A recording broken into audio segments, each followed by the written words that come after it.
వరకు కొన్ని ఏరియాలలో పంటలు కోతకు వస్తున్నాయని చెప్తా ఉన్నారు.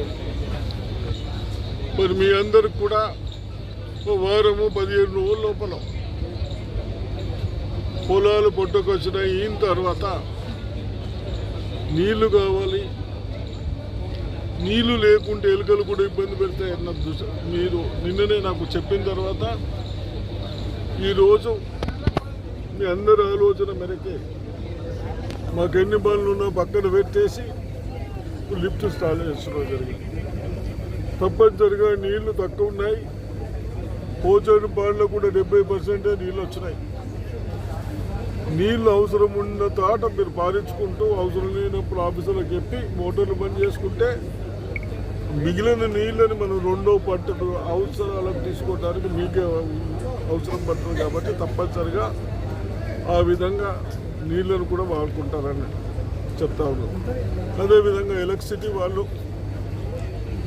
బాగా పనిచేస్తూ ఉన్నారు. కానీ ఈ దొంగతనాలు అవుతూ ఉన్నాయి. ట్రాన్స్ఫార్మర్స్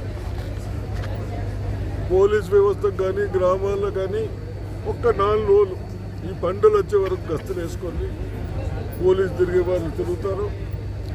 అయినా మనం తిరిగి కూడా ఎక్కడ నెతకపోతే చాలా మట్టుకు పోతూ ఉన్నాయి. కాబట్టి వాళ్ళు కూడా డిపార్ట్మెంట్లో కూడా ఇబ్బందులు అవుతూ ఉన్నాయి. నిన్ననే నాగేశ్వర్లో 3 ట్రాన్స్ఫర్లు పోయినాయని చెప్తా ఉన్నారు. నందిగామలో కూడా పోయినాయని చెప్తున్నారు.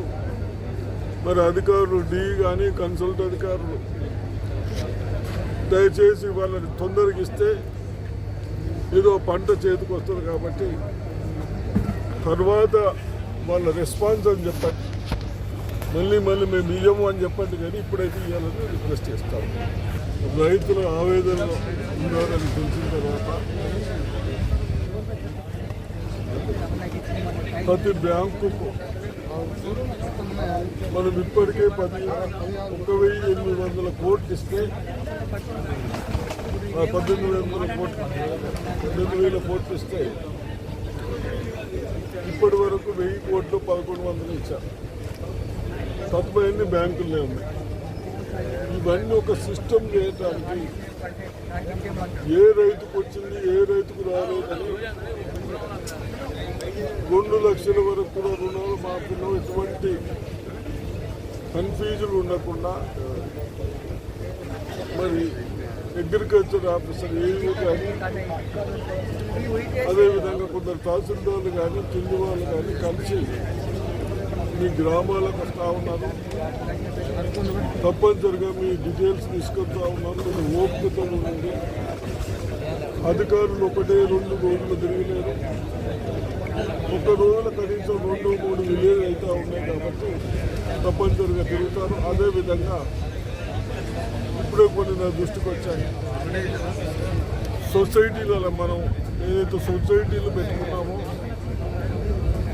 దాంట్లో కొన్ని అన్ని అవకతవకలు ఉన్నాయని చెప్తా ఉన్నారు. సొసైటీ సెక్రటరీలకు చైర్మన్లు కానీ కన్సల్ట్ అధికారులు కానీ తప్పనిసరిగా ఎవరికైతే రాలేదో వాళ్ళకి ఎందుకు రాలేదు, వచ్చిన వాళ్లకు ఇప్పుడే చెప్తా ఉన్నారు. ఒక ఆయనకు 30,000 ఉంటే 90,000 వచ్చినాయి అంటా ఉన్నారు. ఆ బ్యాలెన్స్ పైసలు ప్రభుత్వానికి వెళ్ళాలి.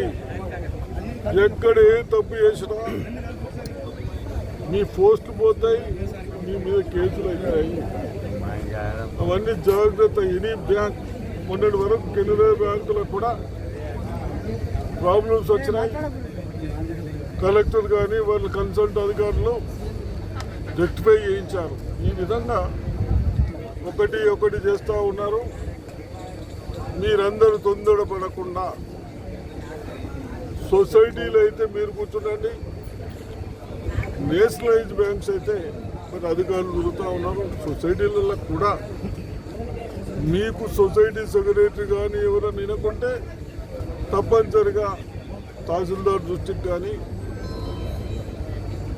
ఆర్డీఓ దృష్టికి కానీ కలెక్టర్ దృష్టికి చేస్తే అవన్నీ తప్పనిసరిగా పరిశీలిస్తారు. అదేవిధంగా ఇప్పటి వరకు